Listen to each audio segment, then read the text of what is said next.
buenos días, hermanos y hermanas. Bienvenidos a nuestro culto de domingo, un culto que damos gracias al Señor que podemos celebrar, y más en estos tiempos en los que es más complicado reunirnos. La verdad es que estos días estaba trabajando en las listas de las personas que están asistiendo a los cultos debido a que nos han reducido el aforo, y estaba viendo que la lista es ya de 75 personas. 75 personas que están pudiendo asistir, la gran mayoría de estas 75 de una manera regular, y es interesante, ¿verdad?, que aún en esta situación los hermanos y hermanas tienen deseo de asistir, y sabemos que aquellos que no lo estáis haciendo no es porque no tengáis el deseo, sino por precaución, por tener cuidado ante la situación en la que estamos. Y que haya aumentado el número de asistencia no quiere decir que estemos despreocupados o que no estemos siendo conscientes de la realidad de la situación. Estamos teniendo todo el cuidado, estamos siguiendo las normas a rajatabla, pero estamos viendo también que con cuidado podemos reunirnos y podemos seguir adelante con el mandato de nuestro Dios de congregarnos para alabarle, congregarnos para estudiar juntos su palabra. Así que damos gracias al Señor de que esto es así, y también damos gracias a toda la congregación por vuestra actitud, siendo totalmente comprensibles con el hecho de que tengamos que hacer grupos, de que algunos tengáis que ver el culto grabado desde casa unas pocas horas después de que se ha celebrado, pero también seguros de que el Señor está en control de esta situación y de que, como estamos considerando en su palabra, la obra de Dios no se va a detener y las cosas van a seguir adelante de acuerdo a sus planes y de acuerdo a sus propósitos. Así que en esta mañana hemos venido a adorarle, y quiero daros la bienvenida a todos los que podéis estar hoy aquí con nosotros. También quiero saludar a todos los que nos veis desde casa, y quiero invitaros a que todos toméis vuestras Biblias y abramos nuestras Biblias por el Salmo 108 para leer 5 versículos que van a ser nuestra invitación a la alabanza en esta mañana. Y después de leer estos 5 versículos, primeros 5 versículos del Salmo 108, vamos a ponernos en pie y a alabar al Señor por medio de una canción. Dice así el Salmo 108, versículo 1. Mi corazón está firme, oh Dios. Cantaré alabanzas, aún con mi alma. Despertad, arpa y lira, a la aurora despertaré. Te alabaré entre los pueblos, Señor. Te cantaré alabanzas entre las naciones, porque grande, por encima de los cielos es tu misericordia, y hasta el firmamento tu verdad. Exaltado seas sobre los cielos, oh Dios, sobre toda la tierra sea tu gloria. Cantemos alabanzas, hermanos y hermanas. Exaltemos a nuestro gran Dios por su gran misericordia. Oh,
nuestro Dios, como cantábamos ahora, nada hay a tu lado en poder, en pureza y en caridad. Vamos a alabar ahora al Señor por medio de leer su palabra y vamos a leer en esta ocasión dos pequeñas canciones que se encuentran en Isaías capítulo 12. Vamos a volver a abrir nuestras Biblias ahora en Isaías capítulo 12. Ahí encontramos dos canciones que en el futuro el pueblo de Israel, el pueblo de Dios, cantará a la venida del Mesías. Dos canciones que son similares a la que el pueblo de Dios cantará al celebrar las bodas del Cordero, como nos dice también Apocalipsis capítulo 19. Por tanto, son dos canciones que podemos cantar ahora también por medio de leerlas. Isaías capítulo 12 dice así: y en aquel día dirás, te doy gracias, oh Señor, porque aunque estabas airado conmigo, se ha apartado tu ira y me has consolado. He aquí, Dios es mi Salvador, confiaré y no temeré, porque mi fortaleza y mi canción es el Señor Dios. Él ha sido mi salvación. Con gozo sacarás agua de los manantiales de la salvación.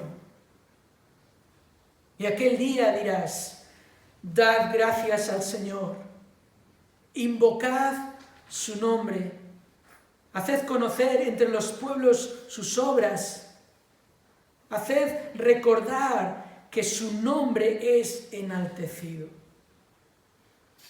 Cantad alabanzas al Señor, porque ha hecho cosas maravillosas.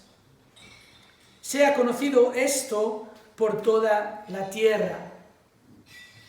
Clama y grita de júbilo, habitante de Sión, porque grande es en medio de ti el Santo de Israel.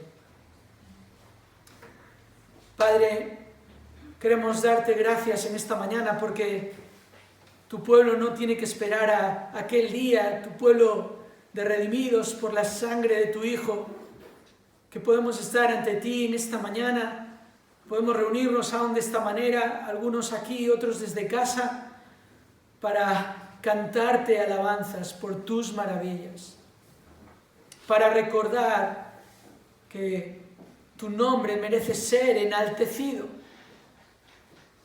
para cantar y recordar y dar testimonio de tu grandeza, porque grande eres tú, oh Dios, el Santo.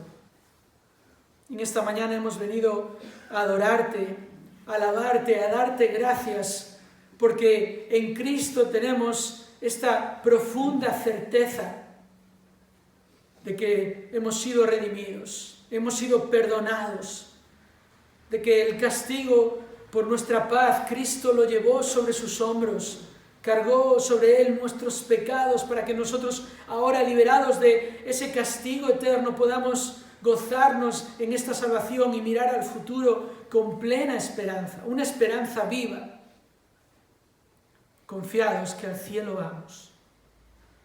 Por eso, Señor, en esta mañana queremos exaltar a tu Hijo también, porque es por medio de Él, por medio de su obra en aquella cruz, el justo muriendo por los injustos, que podemos llegar a ti.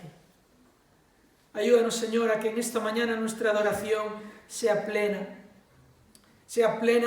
en cuanto a nuestro conocimiento de la salvación, sea plena en cuanto a nuestra gratitud por la salvación, sea plena en cuanto a nuestro gozo por la salvación.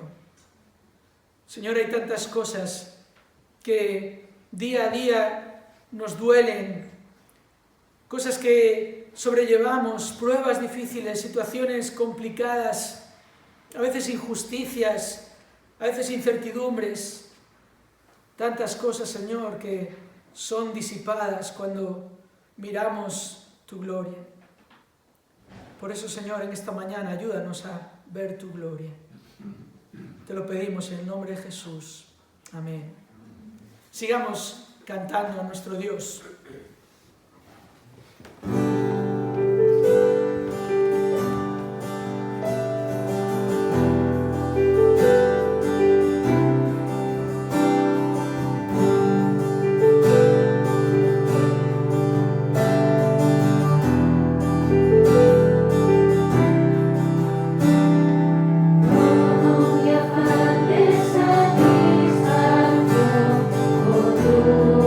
Wow.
cantamos, sino que lo creemos. Tenemos esta profunda certeza gracias a la obra de Cristo.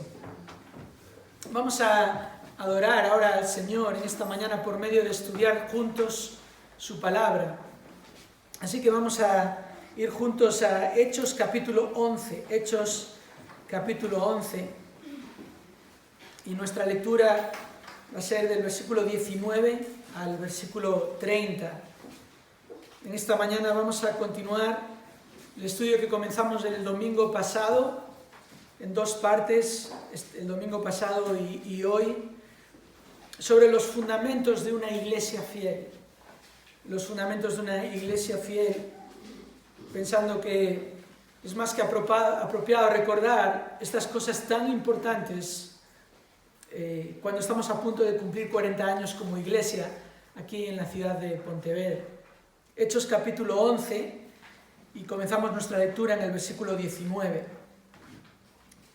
Dice así: Ahora bien, los que habían sido esparcidos a causa de la persecución que sobrevino cuando la muerte de Esteban, llegaron hasta Fenicia, Chipre y Antioquía, no hablando la palabra a nadie, sino solo a los judíos.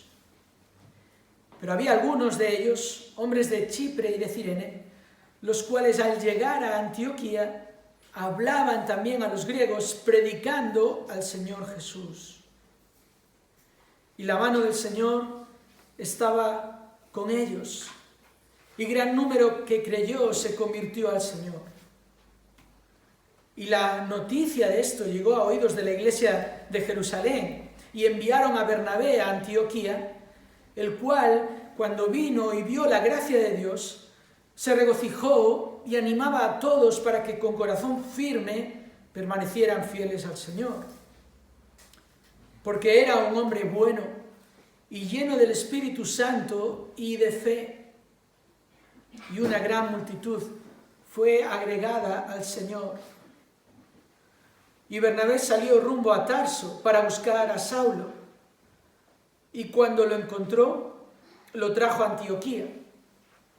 Y se reunieron con la iglesia por todo un año, y enseñaban a las multitudes, y a los discípulos se les llamó cristianos por primera vez en Antioquía. Por aquellos días unos profetas descendieron de Jerusalén a Antioquía, y levantándose uno de ellos, llamado Agabo, daba a entender por el Espíritu que ciertamente habría una gran hambre en toda la tierra. Y esto ocurrió durante el reinado de Claudio. Los discípulos, conforme a lo que cada uno tenía, determinaron enviar una contribución para el socorro de los hermanos que habitaban en Judea. Y así lo hicieron, mandándola a los ancianos por mano de Bernabé y de Saulo. El gran misionero inglés del siglo XVIII, Hudson Taylor, que sirvió al Señor en China por 51 años, dijo al final de sus días que no son grandes hombres los que transforman el mundo, sino los débiles y pequeños en manos de un Dios grande. Esto es lo que vemos en nuestro pasaje. ¿Quiénes fundaron la iglesia de Antioquía? No conocemos sus nombres. No fue ninguno de los apóstoles. No tenemos un registro de quiénes eran. Solo sabemos que predicaron al Señor Jesús y que la mano del Señor estaba con ellos. Es lo que Lucas nos dice aquí, ¿verdad? Ese es el comienzo de Antioquía.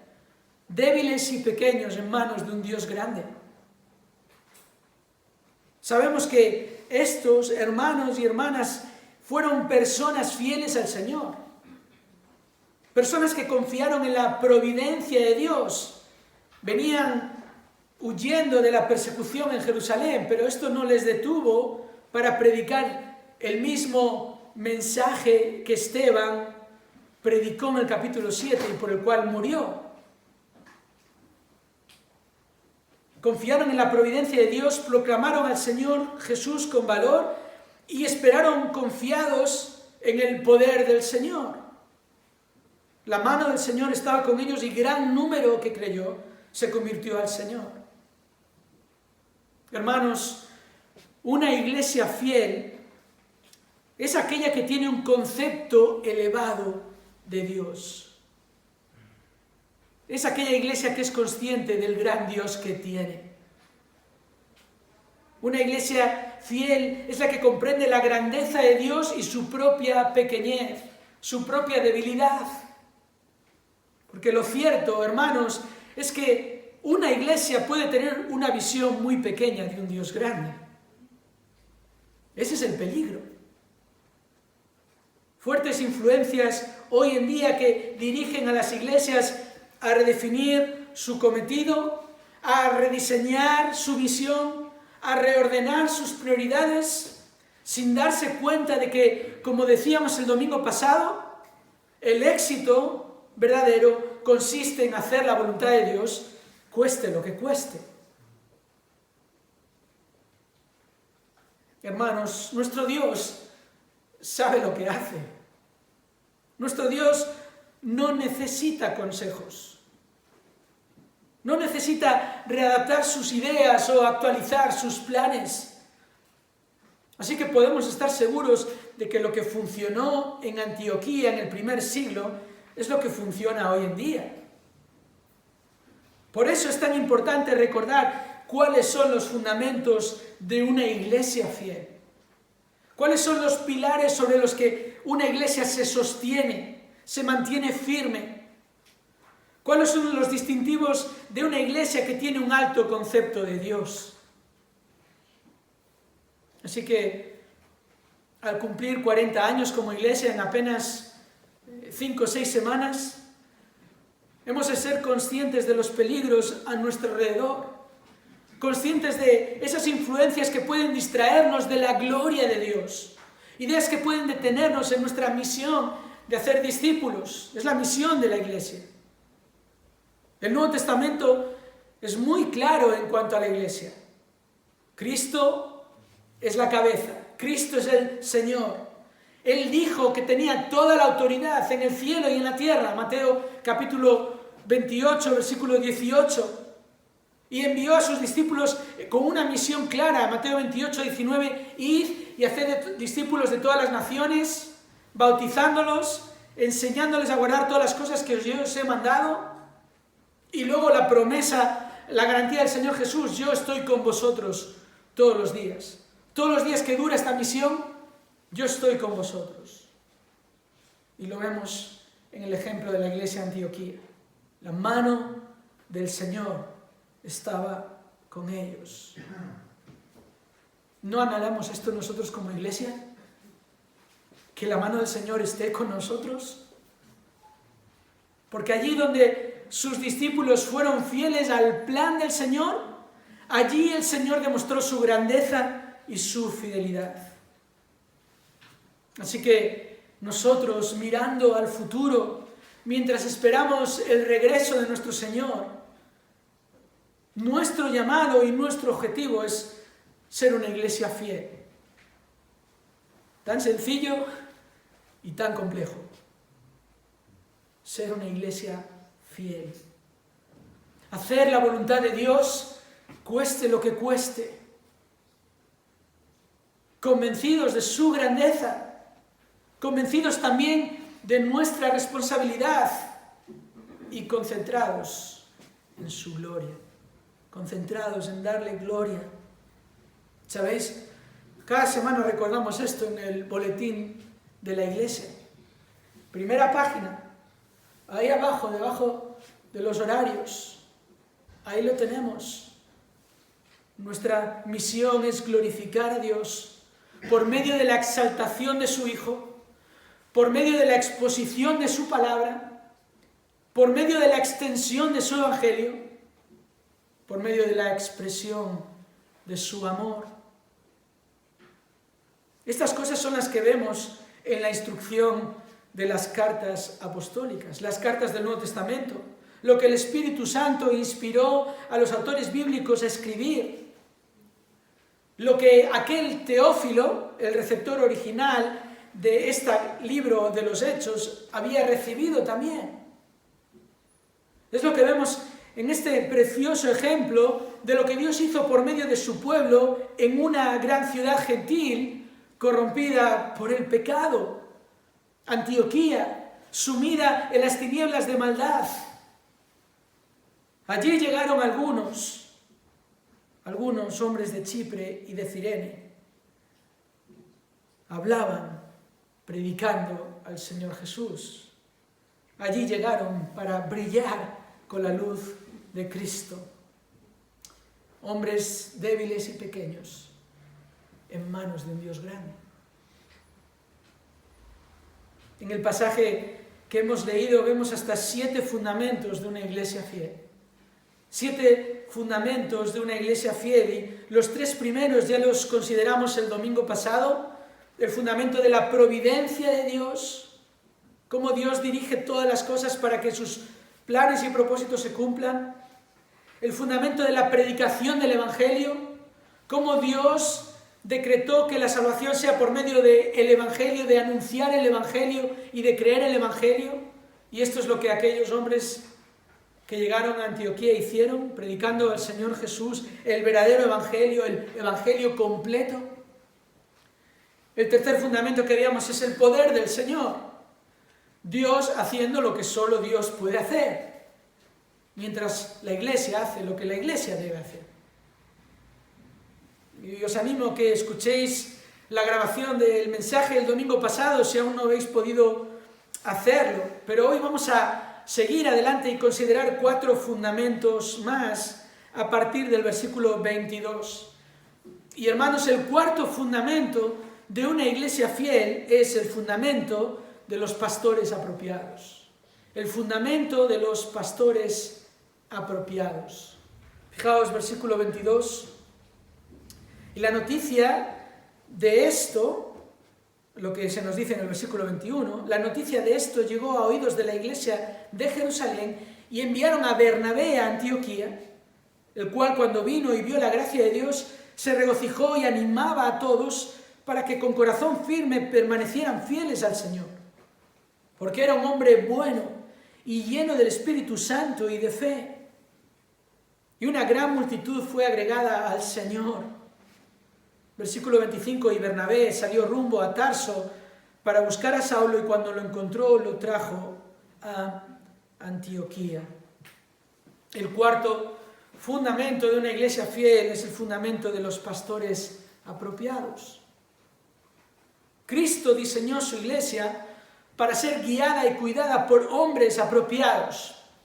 En el Nuevo Testamento se nos describen como ancianos, y esto apunta al requisito de la madurez espiritual de estos hombres. Deben ser hombres maduros entre la congregación. También son descritos como obispos. Es una palabra menos común en nuestros días en la iglesia evangélica, pero es una palabra que apunta a la responsabilidad de los pastores, a la responsabilidad de supervisar a la congregación. Y son descritos como pastores. Esto enfatiza su ministerio. Indica que su labor es la de alimentar el rebaño de Dios con la palabra de Dios. Y entre los muchos ejemplos que tenemos en el Nuevo Testamento de esto, encontramos uno muy particular en el capítulo 20 de este mismo libro de los Hechos. Así que venid conmigo al capítulo 20 del libro de los Hechos, capítulo 15, ahí se nos está narrando parte del viaje de Pablo y Bernabé de regreso a Jerusalén. Y antes no es Pablo y Bernabé, perdón, es Pablo y Silas. Y antes de llegar a Jerusalén, Pablo quiere hacer una visita a los ancianos de la iglesia de Éfeso. Fijaos, versículo 15 de Hechos 20, y zarpando de allí, al día siguiente llegamos frente a Quío, y al otro día atracamos en Samos. Habiendo hecho escala en Trogilio, al día siguiente llegamos a Mileto, porque Pablo había decidido dejar a un lado a Éfeso para no detenerse en Asia.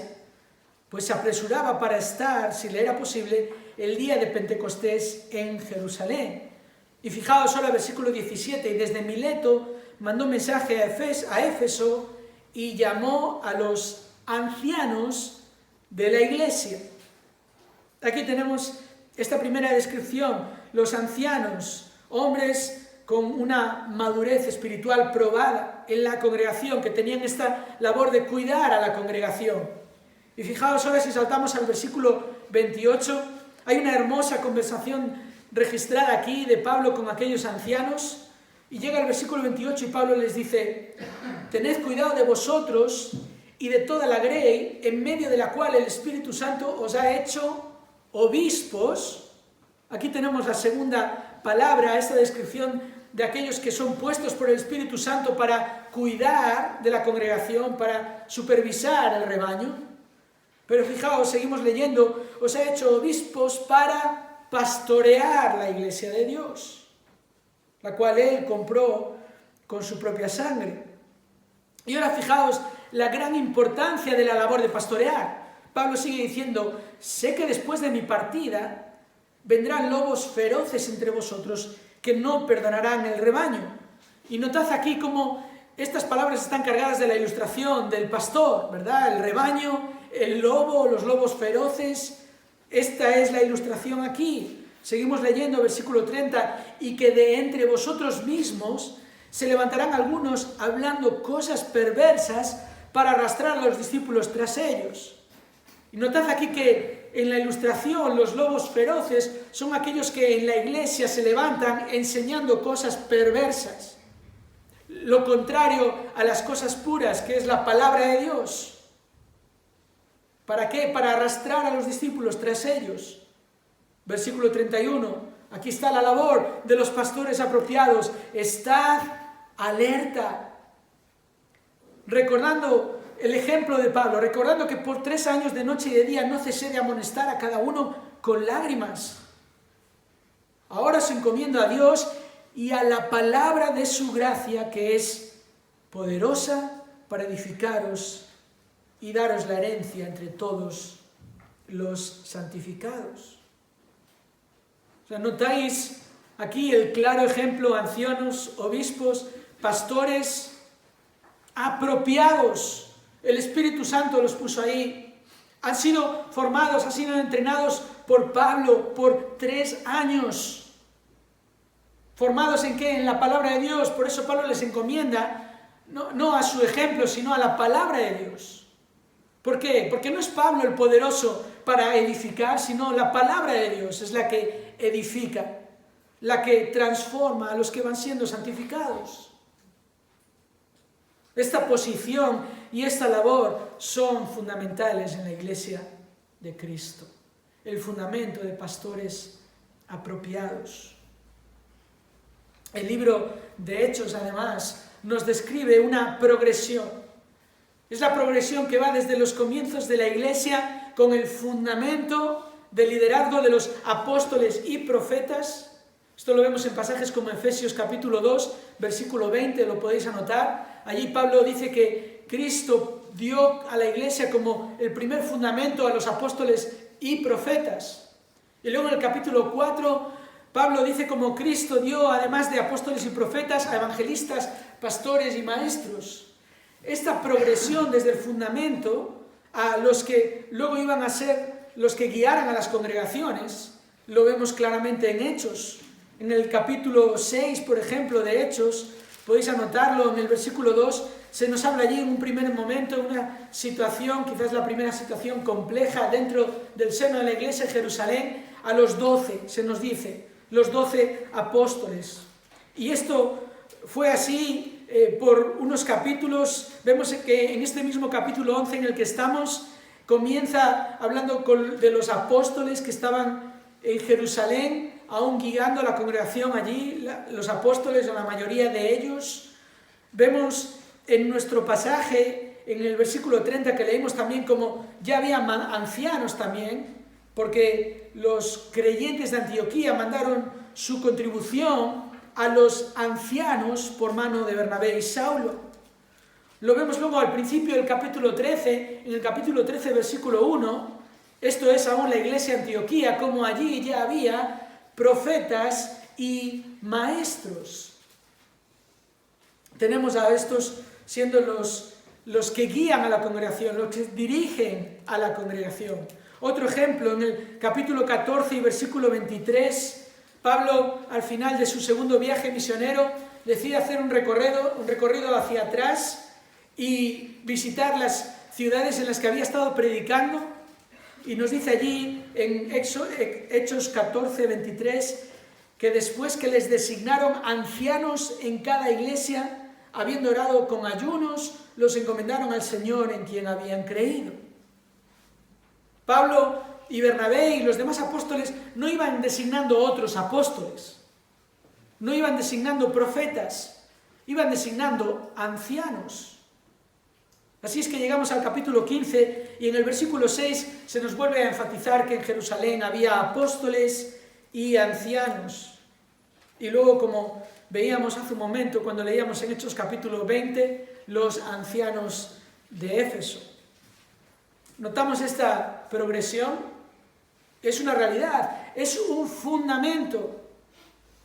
Y la única diferencia realmente es que aquellos apóstoles son los que Jesús había encomendado para comenzar la labor y les había dado una promesa específica, el Espíritu Santo enseñándoles y recordándoles todas las cosas que Él les había enseñado para establecer el fundamento.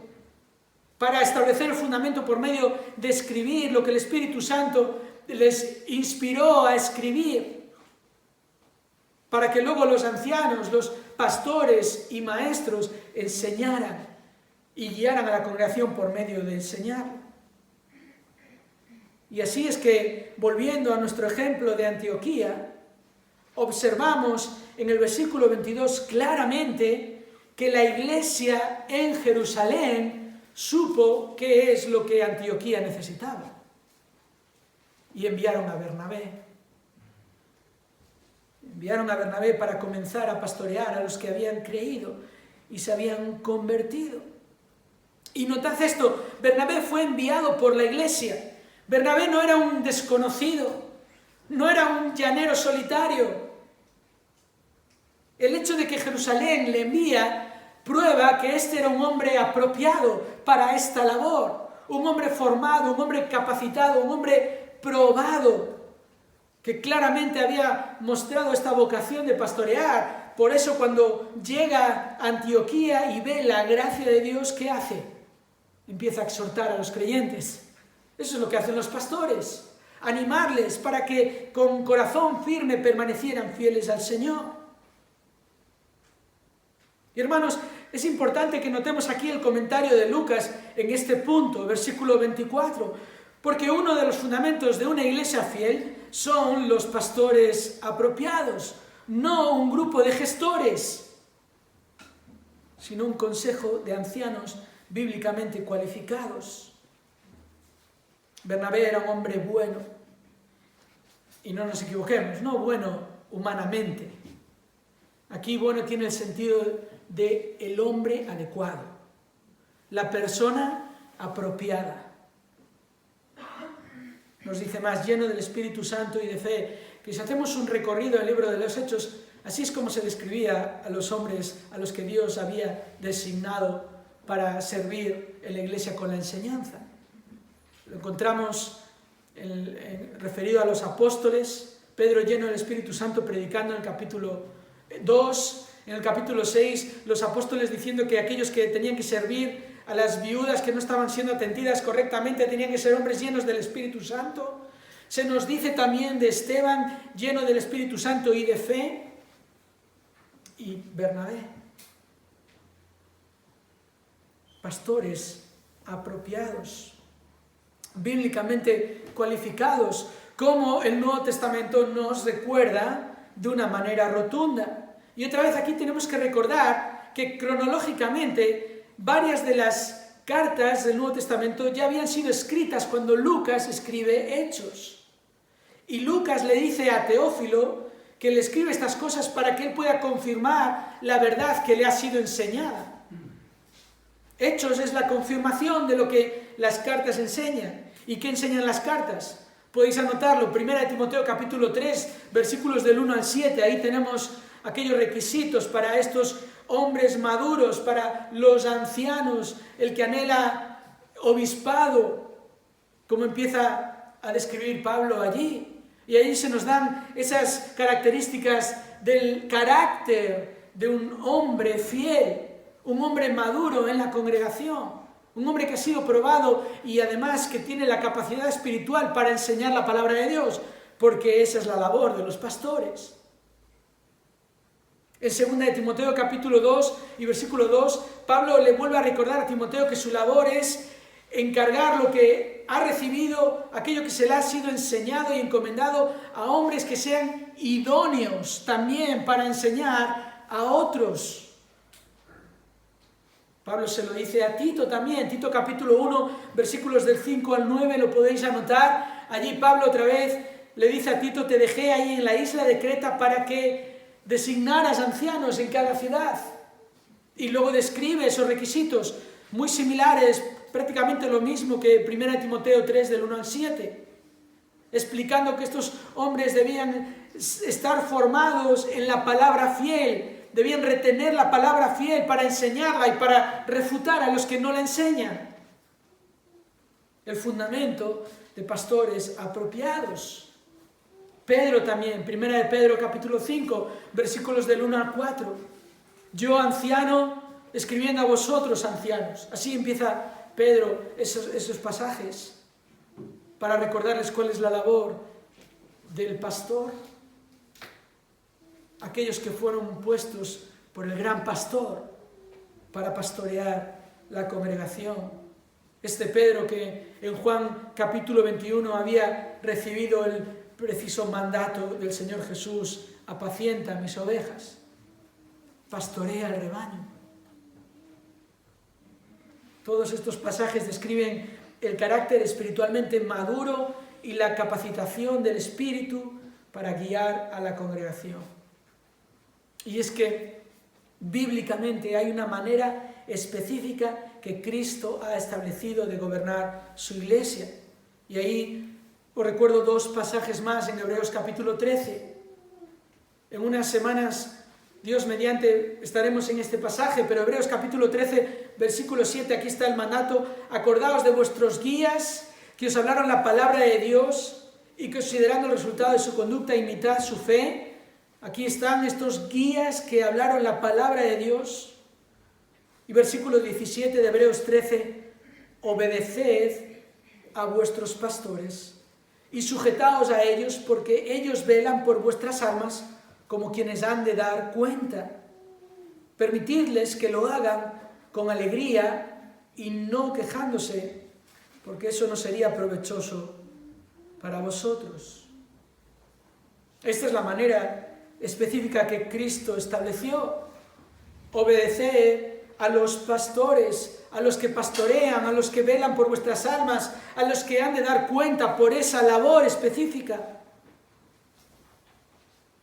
Es por eso que una iglesia fiel demuestra su fidelidad al Señor de la iglesia por medio de obedecer y estimar a aquellos que el Espíritu Santo coloca y capacita para guiar y proteger al rebaño.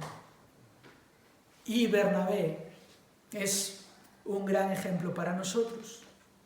Incluso lo es al demostrar su comprensión en cuanto a la cuestión de la pluralidad. ¿Qué es esto de la pluralidad? El hecho de que el Nuevo Testamento apunta a que el plan del Señor es ancianos, no anciano, es pastores, no pastor. Y Bernabé no tiene ningún problema en salir, irse a Tarso y buscar a Saulo, encontrarlo y traerlo a Antioquía para enseñar la palabra de Dios. Por cierto, qué iglesia, ¿verdad? Teniendo a Bernabé y a Pablo como pastores. Hermanos, tenéis que conformaros con menos. Pero esta es la realidad. Lo vimos en Hechos capítulo 14, versículo 23, cuando Pablo y Bernabé designaron ancianos en las iglesias. Lo vemos con Pablo diciéndole a Tito que tenía que poner ancianos en las ciudades allí, en la isla de Creta. Así que Bernabé salió a buscar a Pablo, otro pastor apropiado para enseñar y hacer discípulos.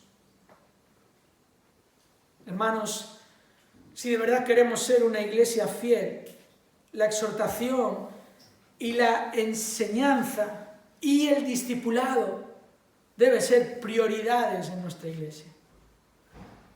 Y hermanos, esto creo que es evidente en nuestra iglesia. Lo creo firmemente. Los ancianos estamos convencidos de esto. Y estamos comprometidos con el Señor que lo ha diseñado. Y comprometidos con vosotros, que sois el objetivo de todo nuestro esfuerzo. Sí, hermanos, la exhortación para que con corazón firme permanezcáis fieles al Señor. La enseñanza para que Cristo siga siendo formado en vosotros. El discipulado, el trabajo de proveer maestros y promover la formación bíblica, de modo que la iglesia siga siendo perfeccionada y edificada en Cristo.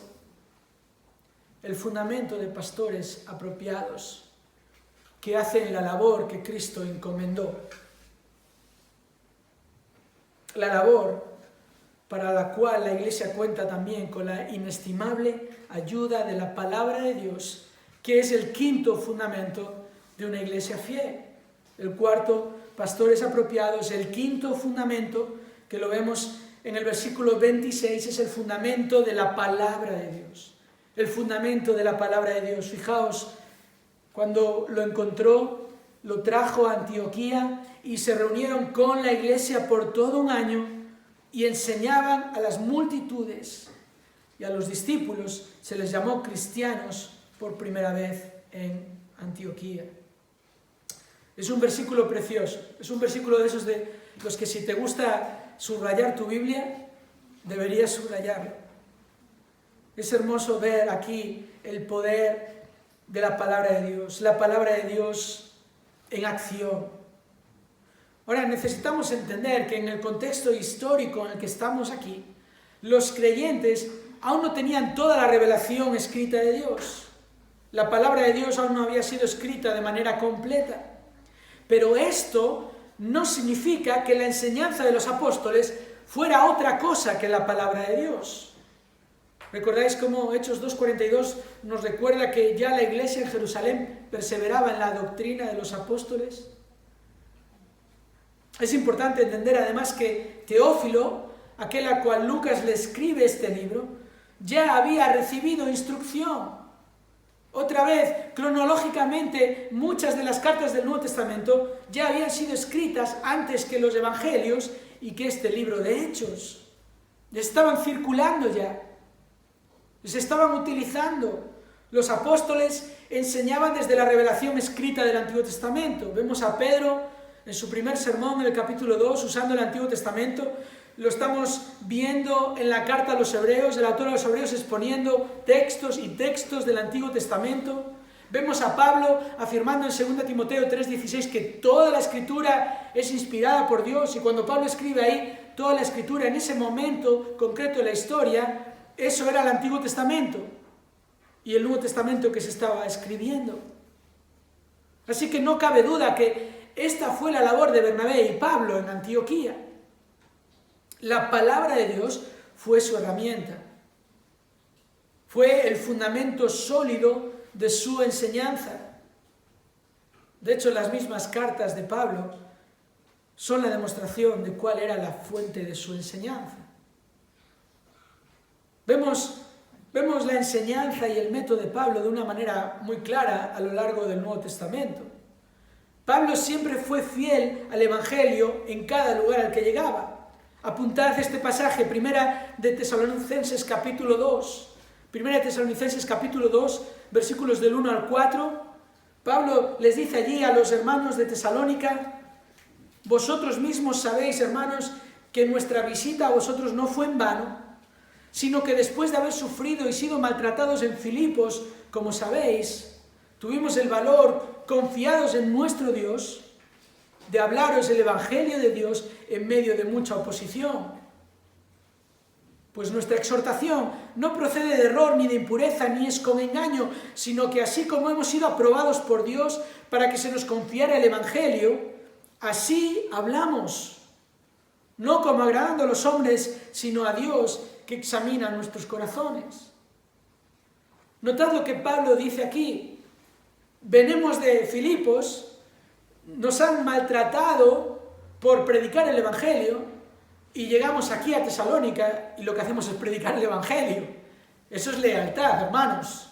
Eso es fidelidad a la palabra de Dios. Porque Pablo sabe que no procede de error ni de impureza.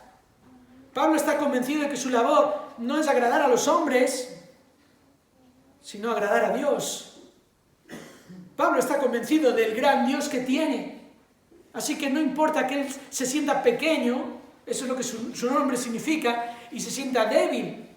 Porque de hecho esto es lo que vemos cuando llegó a Corintios. Anotad este otro pasaje, 1 Corintios, capítulo 2, versículos del 1 al 5. Otro ejemplo de la fidelidad de Pablo a la palabra de Dios en su ministerio.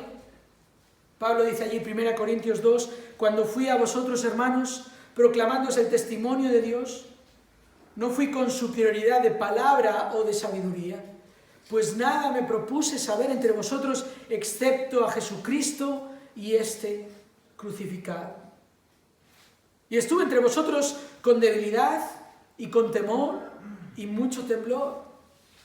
Y ni mi mensaje ni mi predicación fueron con palabras persuasivas de sabiduría, sino con demostración del Espíritu y de poder, para que vuestra fe no descanse en la sabiduría de los hombres, sino en el poder de Dios. Notad lo que Pablo está diciendo aquí. Solo Cristo crucificado, solo el Evangelio, no sabidurías de hombres, no métodos humanos. Y aunque me sintiera débil entre vosotros, con temor y mucho temblor. ¿Por qué? Porque Pablo sabía que si él confiara en sí mismo, eso es lo que iba a tener. Y Pablo sabía que si predicaba sus opiniones, la fe de los corintios no iba a estar basada en el poder de Dios. No iba a ser el poder de Dios obrando en aquella iglesia en Corinto. No iba a ser la mano del Señor añadiendo a los que creían. Esta es la realidad, es la palabra de Dios.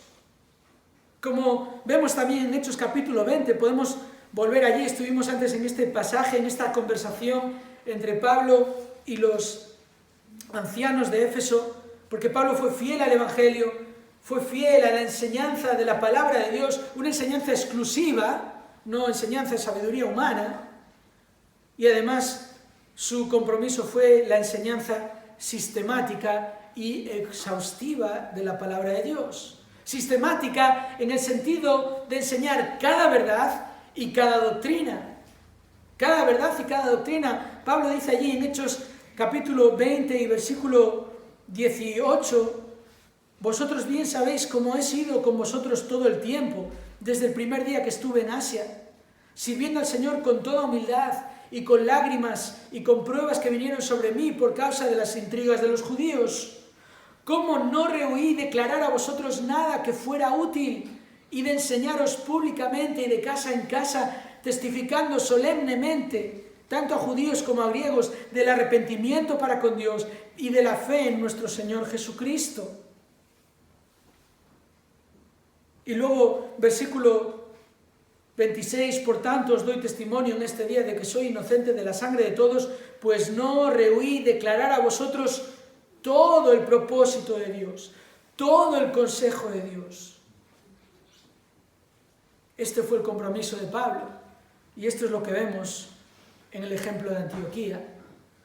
Por un año, con la iglesia, una expresión que apunta al hecho de que la iglesia se reunía con este propósito de recibir la enseñanza de Bernabé y de Pablo. Enseñaban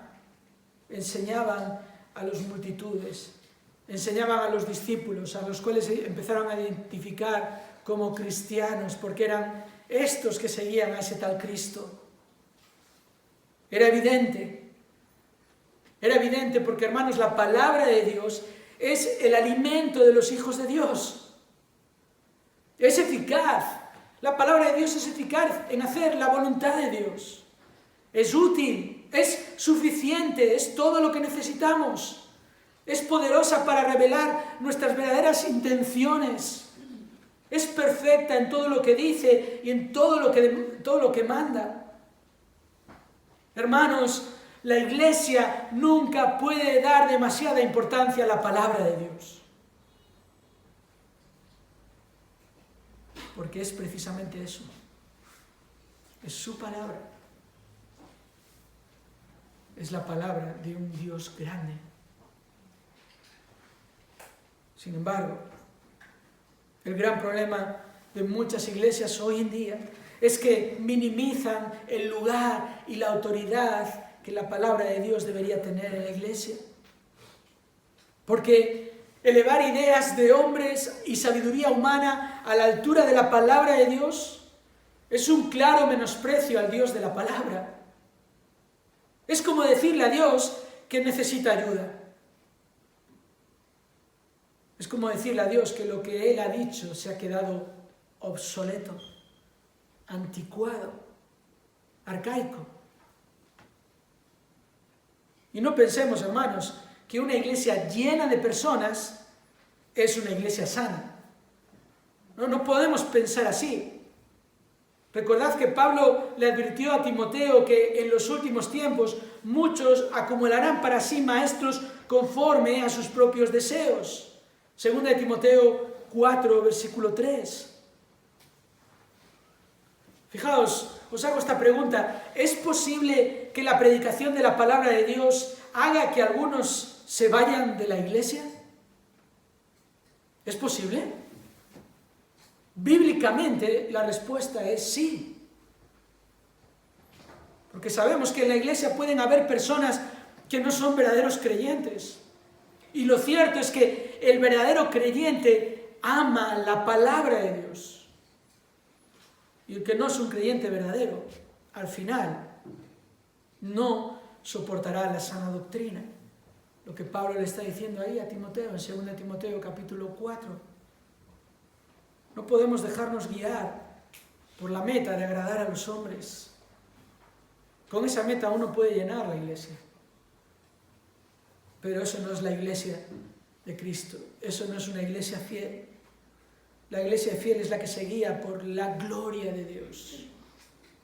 Nuestro gran Dios, que usa a los débiles y pequeños para transformar al mundo. Porque produce tal transformación con su palabra infalible y poderosa. Así que el quinto fundamento de una iglesia fiel es la palabra fiel de Dios. Nuestra confianza y compromiso con la Biblia demostrarán si seguimos siendo una iglesia fiel después de 40 años. Hay dos fundamentos más que quisiera ver con vosotros de manera breve en los versículos del 27 al 30. Fijaros, el sexto fundamento de una iglesia fiel es el fundamento de la preocupación por los demás creyentes. El fundamento de la preocupación por los demás creyentes. Y ahora aquí Lucas nos narra un hecho histórico probado. Versículo 27, por aquellos días, unos profetas descendieron de Jerusalén a Antioquía, y levantándose uno de ellos, llamado Agabo, daba a entender por el Espíritu que ciertamente habría una gran hambre en toda la tierra. Y esto ocurrió durante el reinado de Claudio. Los discípulos, conforme a lo que cada uno tenía, determinaron enviar una contribución para el socorro de los hermanos que habitaban en Judea. Y así lo hicieron, mandándola a los ancianos por mano de Bernabé y de Saulo. Aquí encontramos, hermanos, un principio absolutamente bíblico. Es el principio de la preocupación por los demás creyentes. O como el Nuevo Testamento continuamente lo describe, el amor los unos por los otros. El principio que, si recordáis, el Señor Jesús mismo estableció en Juan capítulo 13, versículos 34 y 35. Un mandamiento nuevo os doy, ¿recordáis? Que os améis los unos a los otros, como yo os he amado, así también os améis los unos a los otros.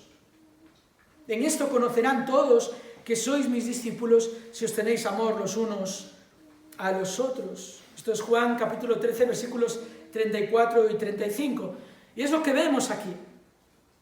Si nos fijamos bien, esto es lo que ocurre aquí. El amor de los hermanos en Antioquía por los hermanos en Judea. Lucas no nos cuenta aquí este hecho histórico como una anécdota, sino como la manifestación práctica de la actitud de una iglesia fiel. Aquí tenemos esta iglesia, una iglesia que Dios estaba edificando con el Evangelio, con la palabra, con la enseñanza, por medio de pastores apropiados. Y el resultado es este amor a los hermanos. El resultado es esta respuesta amorosa y generosa a las necesidades del pueblo de Dios. Es como el pastor y comentarista bíblico del siglo XVII, Matthew Henry, lo describe. Fijaos, él dijo: cuando tomamos a Dios como nuestro Dios, tomamos a su pueblo como nuestro pueblo. Van de la mano. Esto no es un detalle menor, hermanos. A veces no pensamos con detenimiento en cuanto a este principio. Y por eso creo que el Espíritu Santo guió a los autores bíblicos a escribir tanto acerca de este tema.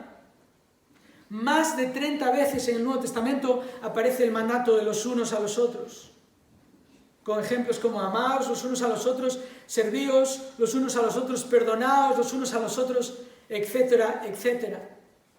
Y encontramos pasajes como en la carta del apóstol Juan, primera carta del apóstol Juan, pasajes tan claros y rotundos como el capítulo 2, versículo 9, el que dice que está en luz y aborrece a su hermano, aún está en tinieblas.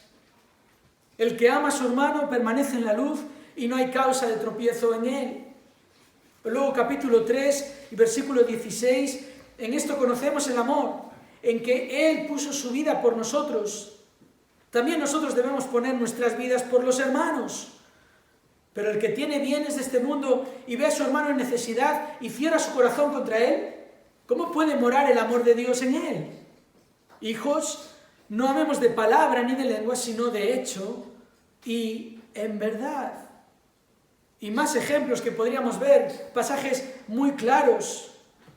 Y hermanos, debemos entender que este ejemplo que vemos aquí de los creyentes en Antioquía no es un mandato a establecer un ministerio de obra social. Hay lugar para algo así en una iglesia si Dios provee los medios para eso, pero la visión bíblica es la de amar a los hermanos, la de usar los recursos que Dios nos da para atender a las necesidades del pueblo de Dios. Hermanos, el cuidado de los desamparados es una labor de cada cristiano, según somos dirigidos por el Señor. Pero la misión de la iglesia no es convertirse en una ONG, no es luchar contra las injusticias de este mundo, no es la misión de la iglesia el hacer lo que muchas organizaciones pueden hacer y de hecho ya hacen. Y esto lo digo porque en las iglesias está creciendo un movimiento que es llamado la justicia social. Un movimiento que está impulsando a las iglesias a que se involucren en movimientos de justicia social. Pero eso no es lo que la iglesia debe hacer. La misión de la iglesia es el Evangelio. No sirve de nada alimentar al que no tiene pan si no le das el Evangelio de Cristo. Es mejor enviarle al infierno con el estómago lleno. Y sé que esto es duro de decir y de escuchar. ¿Pero qué estamos haciendo como iglesia si no les damos el Evangelio? Si tienes oportunidad de hacer bien a los que sufren a tu alrededor, hazlo. Y recuerda que el mayor bien que les puedes hacer es predicarles a Cristo. Pero lo que como iglesia debemos hacer es tener claras nuestras prioridades. Aquí lo vemos con aquellos creyentes. Cuidar del pueblo de Dios. amar a los hermanos no de palabra, sino de hecho y en verdad. Dios nos ha tratado a nosotros con gracia y misericordia.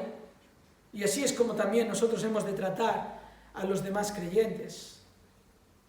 Juan lo dice también, el que ama a Dios y no ama a su hermano, mentiroso.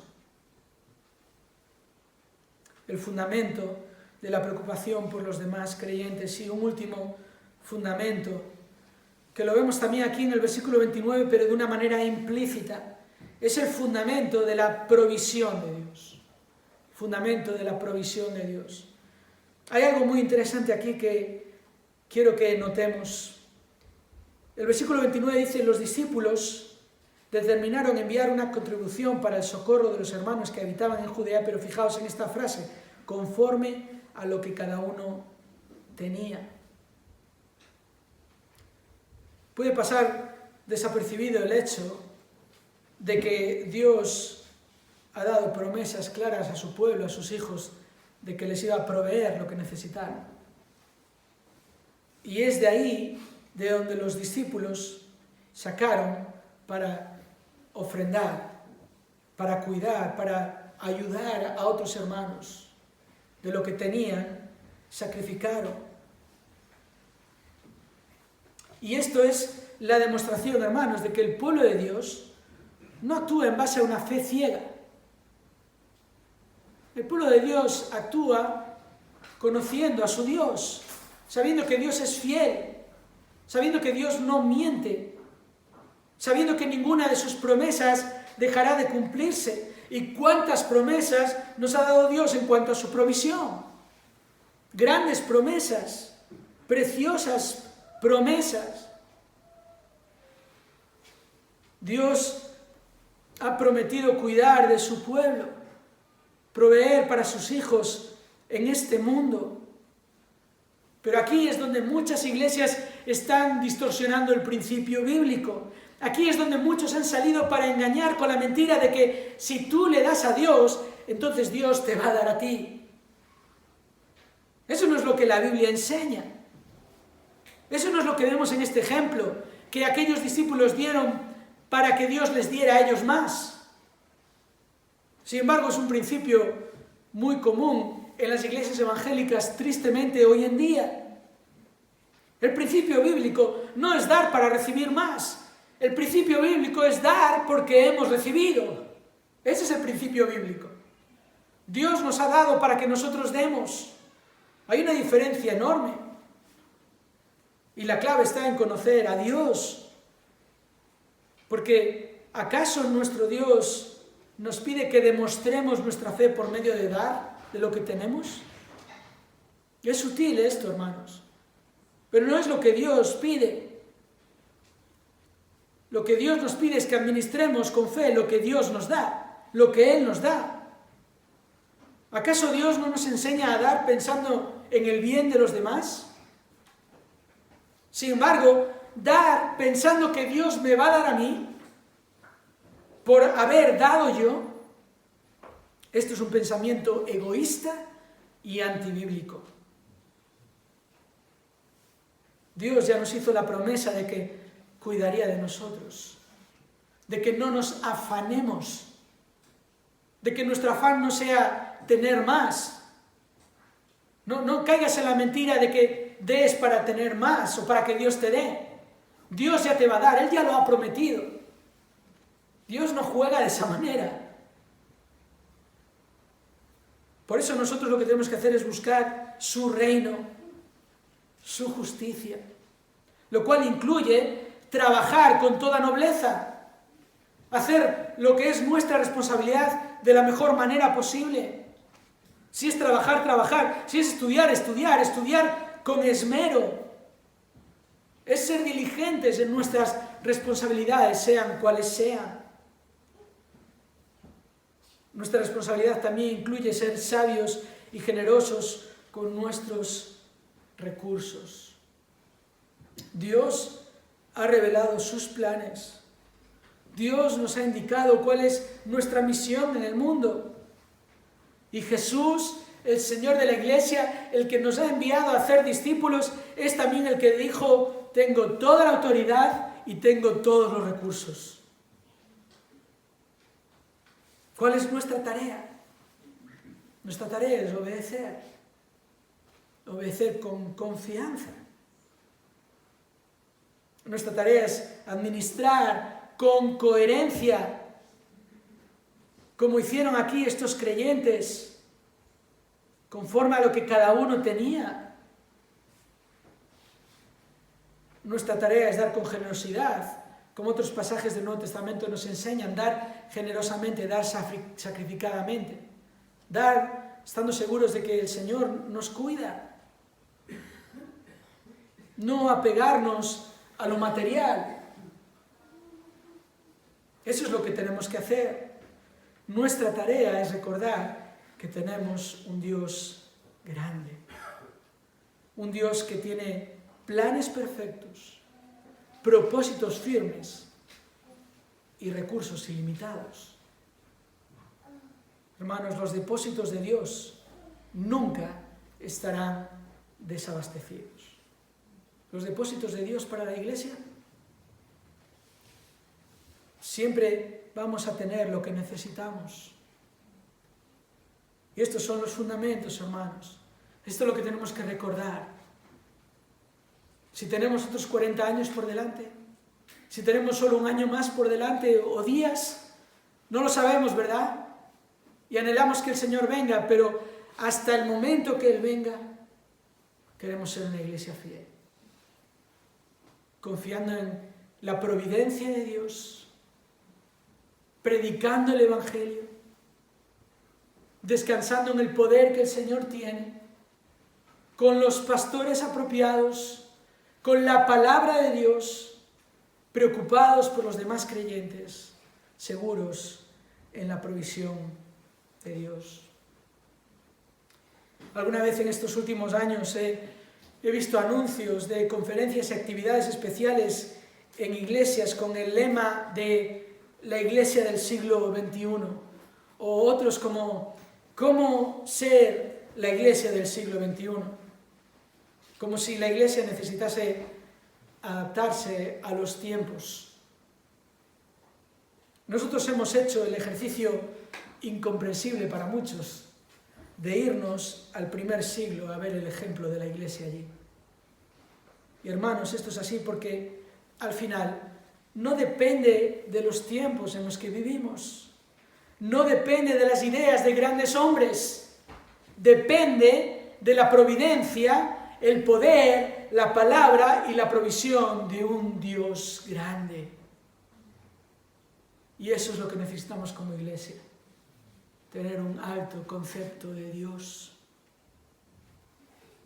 La iglesia no necesita grandes y nuevas ideas para transformar al mundo. La iglesia necesita mantenerse humilde y confiar en el gran Dios que transforma el mundo por medio de débiles y pequeños. Y yo no conozco a grandes en la iglesia de Pontevedra. Y me alegro por eso, conozco a débiles y pequeños, empezando por el que está delante de vosotros.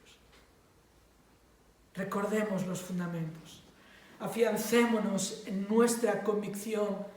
Dios es fiel. Dios es fiel en actuar según su providencia, aplicando su poder absoluto, cumpliendo su perfecta palabra y suministrando su ilimitada provisión. Por tanto, seamos fieles nosotros. Seamos fieles predicando el Evangelio, haciendo su perfecta voluntad, cueste lo que cueste, aferrándonos firmemente a su palabra y preocupándonos sinceramente por los demás creyentes.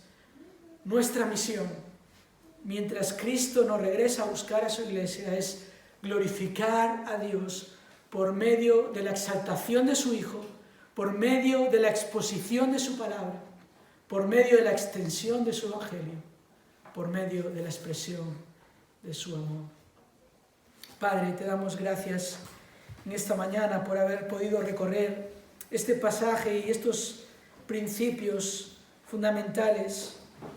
Gracias, Señor, por recordarnos una vez más tu grandeza y por este efecto tan necesario que tiene para nosotros el hecho de ver tu grandeza, porque nos recuerda a nosotros nuestra pequeñez, nuestra debilidad, nuestra necesidad de ti. Oh Dios, obra en tu iglesia aquí en Pontevedra. Sabemos que tú eres un Dios grande y perdónanos por las veces que hemos tenido una visión muy pequeña de ti. Ayúdanos, Señor, a confiar en ti, a entregarnos a la misión que nos has encomendado, a esforzarnos, Señor, en predicar el Evangelio, en cuidar a los hermanos, en crecer en Cristo. Ayúdanos, Señor, para que sigamos siendo una iglesia fiel y aún más y más fiel. Lo pedimos en el nombre de Jesús. Amén.